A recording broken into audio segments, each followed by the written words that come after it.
So this is on the Bikin patch. I'm going to be showing you some stuff for Qeuw versus Potemkin, how to counter Qeuw, and some things Qeuws actually have to counter Potemkin. So this will probably be useful for both players, but mostly pot players because I care about them more.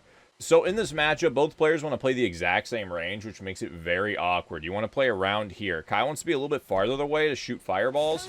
So essentially, Qeuw will be trying to mix up between, am I going to attack, am I going to run in, what am I going to do, fireballs. As a pot player, you need to just keep walking forward and say, hey, I'll deal with whatever you have. So that does feel like an uphill battle, but eventually the Qeuw player is not going to have space. Once you get any player around this range, even if they're not in the corner, you have the advantage, right? So then that's when they're going to panic. As a pot player, you always got to think about when is the player going to panic. And that's not character dependent, that's player dependent, right? So as a player, you need to recognize when they panic. I've talked about that. I made a zoner video. Hopefully there's like some thing right above that shows it. I made a basic how to get in on zoner video talking about this already. But it's just one of those universal things that players do. So it's one of those habits you have to look out for. But I digress. So essentially, you're going to be at this range, right, during the match. From this range, you got to go for sweeps. You got to go for your long pokes. You got to go for something while not getting hit by fireballs, flip kick, run up, you know, like stun dipper, run up normals, right? So there's a lot of things you have to think about while playing this matchup. But I want you to only think about two things. I want you to think about flip kick, and I want you to think about fireballs.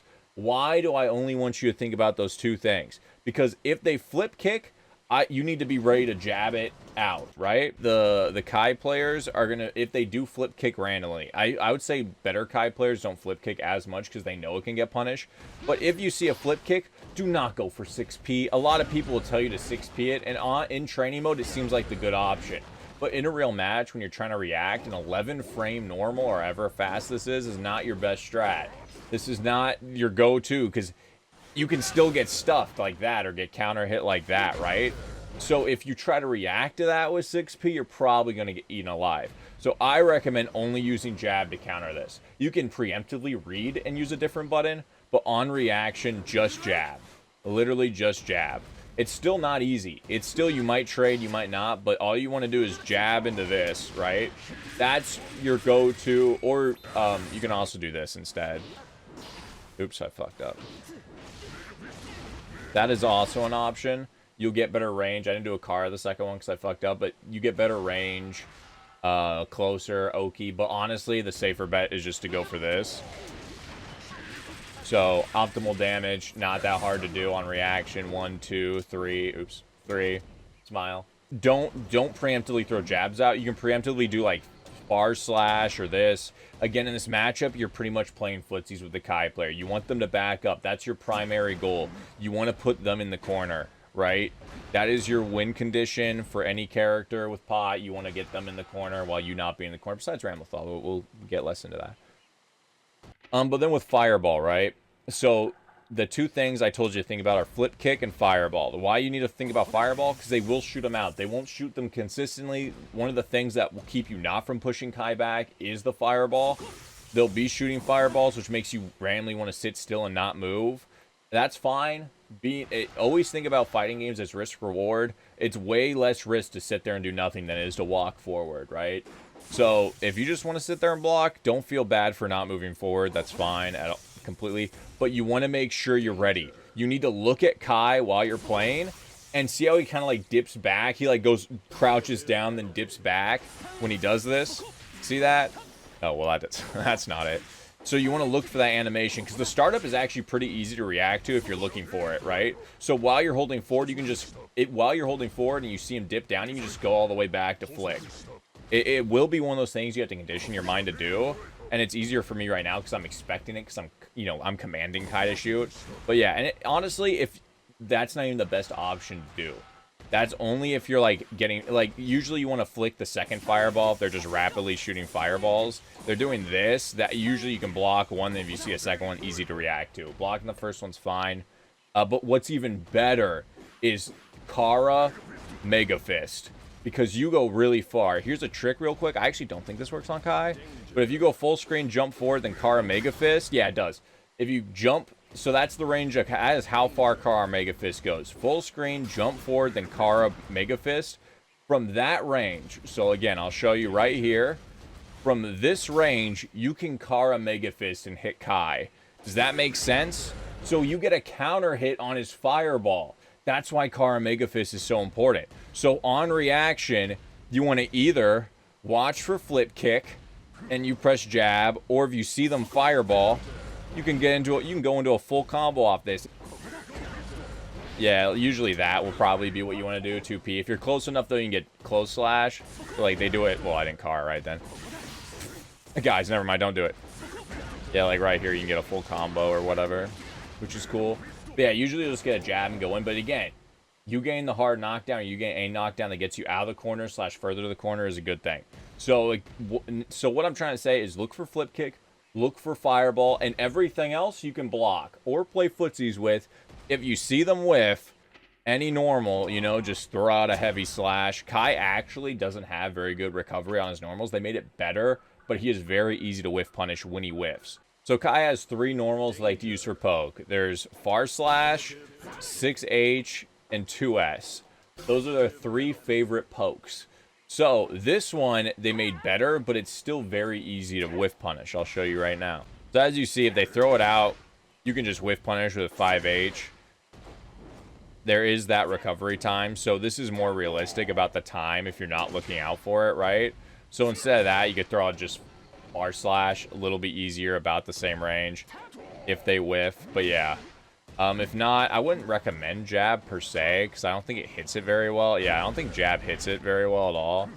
2S doesn't hit it very well at all either, so you kind of got to rely on this or this pretty much to whiff punish it. But just know you can. It's not actually that impossible.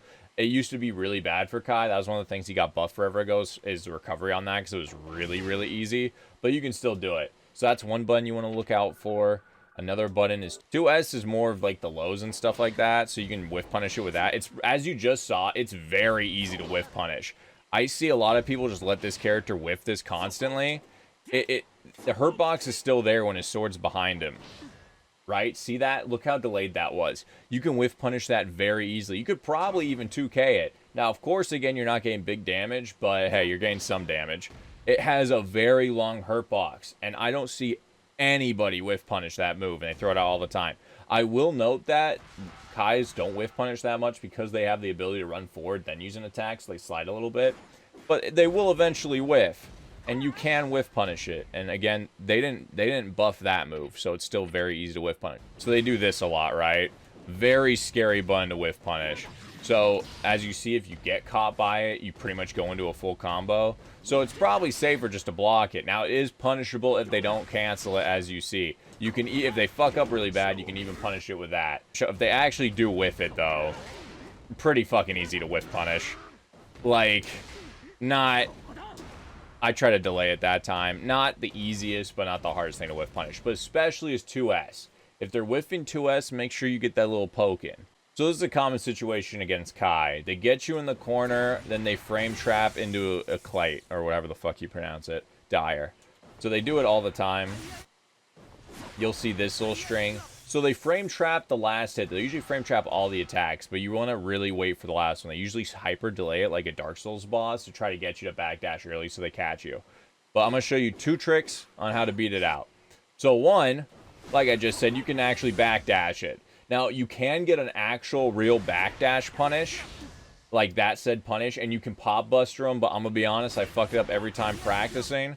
So, I mean, you can go for it, but it didn't say punish right there, but still good. Still not a bad option to do. But the thing that's even better, but harder to do, is that if you just block it, it's punishable on block. See there? Punished. It's way easier to punish with just blocking instead. Yeah, punish. So that's 2 things you can do about Dire Qeuw.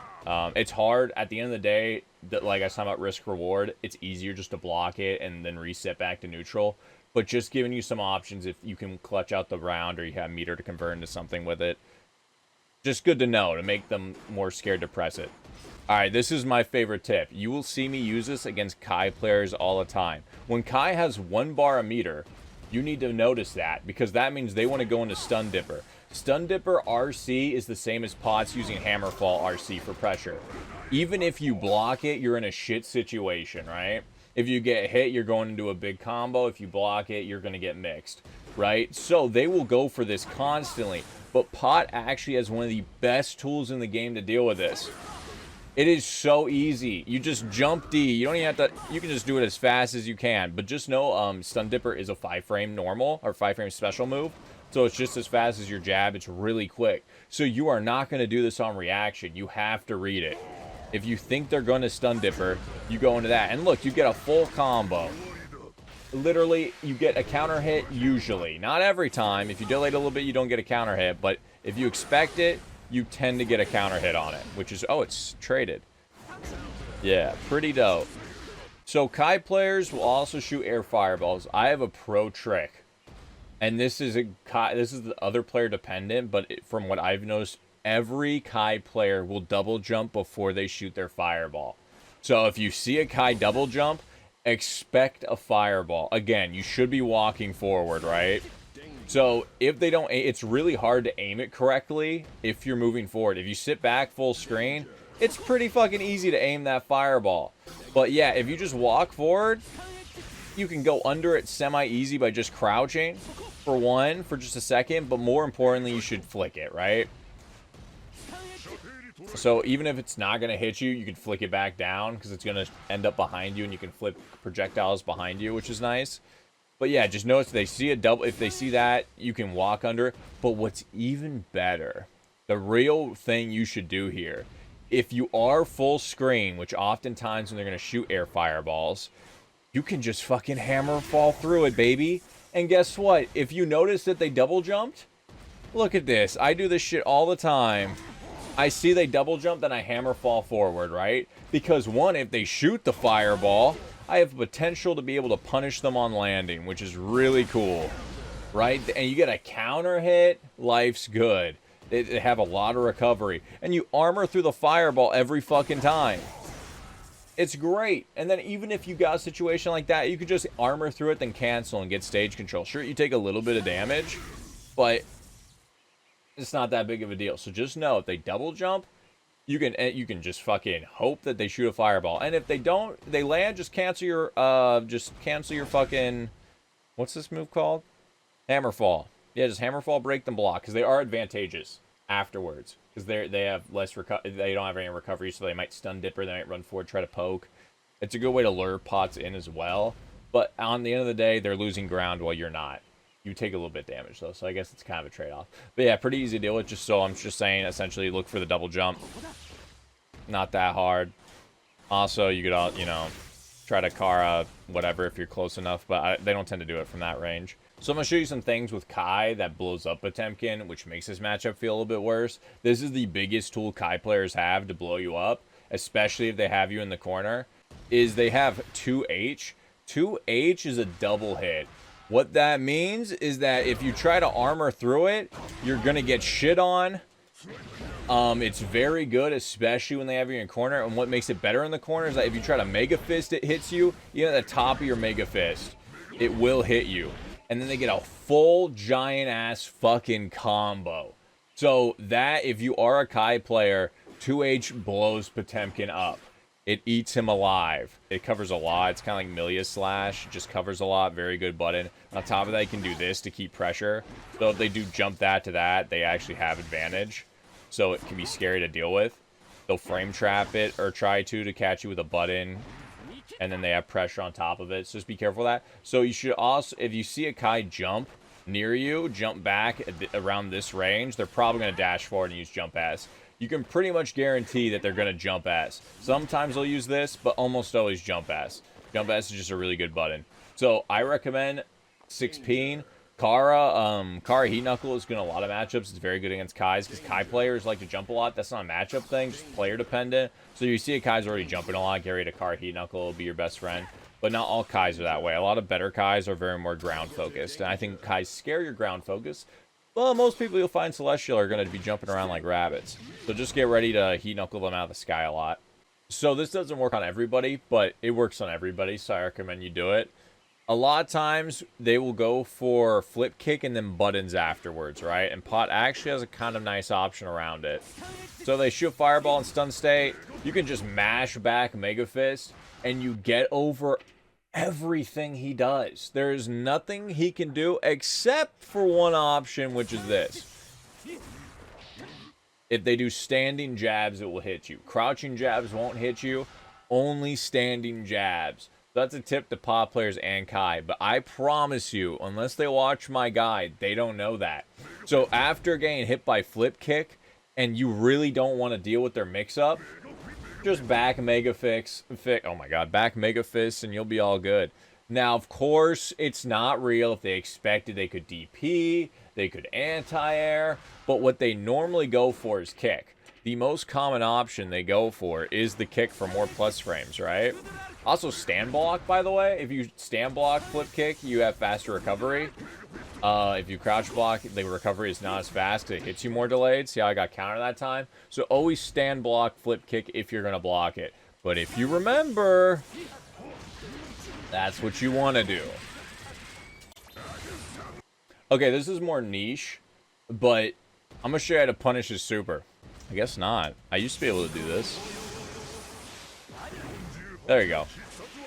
Yeah, it's not as easy as I remember. I've done it in real games, but that was not easy. You can do that, but I don't recommend it because fuck, I just fucked it. You guys don't see it in the YouTube video. I just fucked it up like 8, 9 times. But on top of that, you can actually grab it before the end. So you can just block the startup of it, then start spinning your stick, and you can grab it there. You can punish it there. So a lot of Kai players don't know that, and if they have RC, they won't RC it after those couple hits. You can get a punish. But then on top of that, if they don't do either, he actually is very, very punishable where you can do a full charge D to punish him, right? So just know that. This is an option. Pretty cool. Alright, this is the last little niche tip. If they whiff this super, just hammer fall in. You can be anywhere on screen and hammer fall in, get a combo or whatever. So just don't let them have that. If you do block it, though, I don't believe Potemkin can punish it. I could be wrong, but I believe Potemkin cannot punish it on block. There's another little thing. You see that? Just hammer fall wherever you're at. You'll get them. But yeah, I think that's it with the tutorial, guys. If you guys know anything else with Potemkin, you can leave a comment. I probably left stuff out. I'm just trying to help you peeps out a little bit. Again, this is on the patch for Bikin. So if there's any changes in the future, my bad. Sorry for fooling you. I also have other tutorials. The video, there's going to be a description with a bunch of playlists of videos for guides and stuff like that for this game. And the video after this, the end credits thing, will show you the playlist as well. So, have a good one.